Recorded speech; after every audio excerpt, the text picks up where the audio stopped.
Hey, I'm Ross Mayfield, investment strategy analyst at Baird, and we are back for another weekly video with our friends at Strategas. Today, I'm thrilled to be joined by investment strategist Ryan Grabinski to talk all things markets. Ryan, how are you doing today?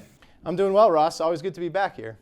Yeah, great to have you. There's a lot going on, and I want to start with some of the ways that Strategas is responding to this macro environment. So you've made some changes on both your asset allocation and your sector allocation portfolios.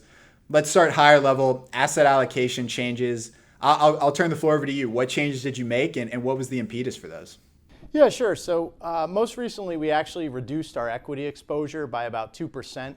And for the first time, we introduced a 2% exposure to commodities overall. Now, one of the things that has come up in our conversations with clients is it too late to be adding commodity exposure to our portfolios? But one of the things that we've noted is that these commodity cycles tend to move in these 10-year cycles.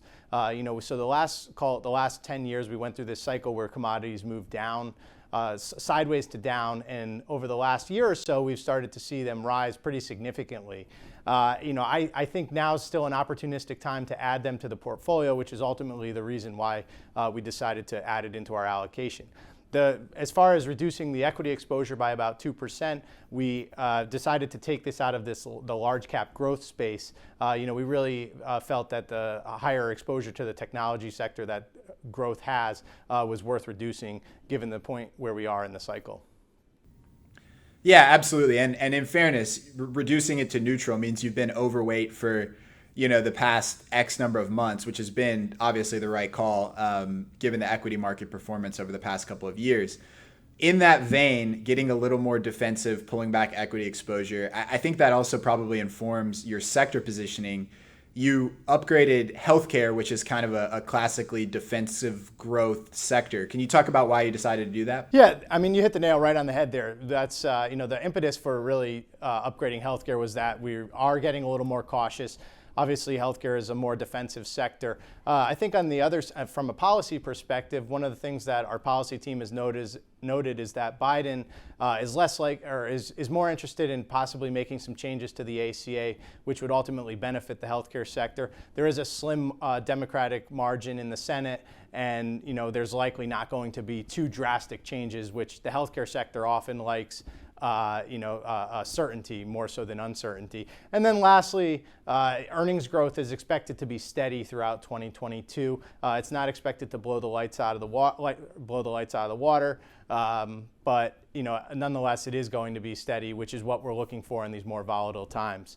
As far as one of the risks that we foresee for the healthcare sector, biotech, it does have a 15% exposure to the biotech industry. Obviously, we've noted in the past that biotech companies tend to trade at elevated price to sales ratios, and we're always cautious of those high-flying companies. Yeah, valuation, especially something to pay close attention to in this kind of rising rate environment we find ourselves in now. You mentioned the kind of earnings and stability of earnings of the healthcare sector. We are at the beginning of the broader earnings season, and a couple years post-pandemic, it is starting to get a little more dispersed with how different sectors are performing. What are you seeing so far? What are some of the trends that corporate operators are talking about, and what do you expect as we go forward? Yeah, so really, this earnings season, I've been describing it as mixed so far. Obviously, last week we had a lot of banks report. There was in terms of their capital market activity, it's coming down pretty significantly from 2021, which was a gangbusters year. So it shouldn't be all that surprising. So the financials, they were a little underwhelming last week. This week, we've started to see some more positive signs. You've had several airline companies who've announced pretty strong earnings and strong bookings throughout the summer months. Obviously, we saw Netflix earnings yesterday and what the stock did following their earnings report. This we think is actually kind of representative of this broader theme that's kind of going on in the market right now, and where it's you're kind of getting away from those sort of stay-at-home type stocks, and you're rotating into these more service-oriented, get out as we've seen COVID policies relax a little bit here. As far as the remainder of earnings season, we're really paying close attention to the energy sector. If you look at S&P earnings growth, it's expected to be up about 6.5%. If you exclude the energy sector, it's actually going to be up less than 1%. So that's really got our attention. Any misses on the energy sector are certainly something that could drag down the overall index for the quarter. As far as the rest of the year goes, we're watching margins pretty closely here, just given that the inflation and the cost pressures that a lot of companies are talking about.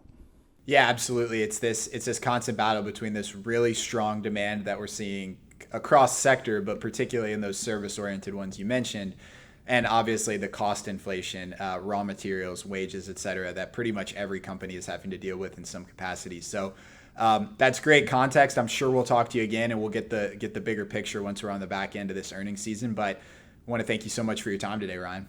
Thanks, Ross.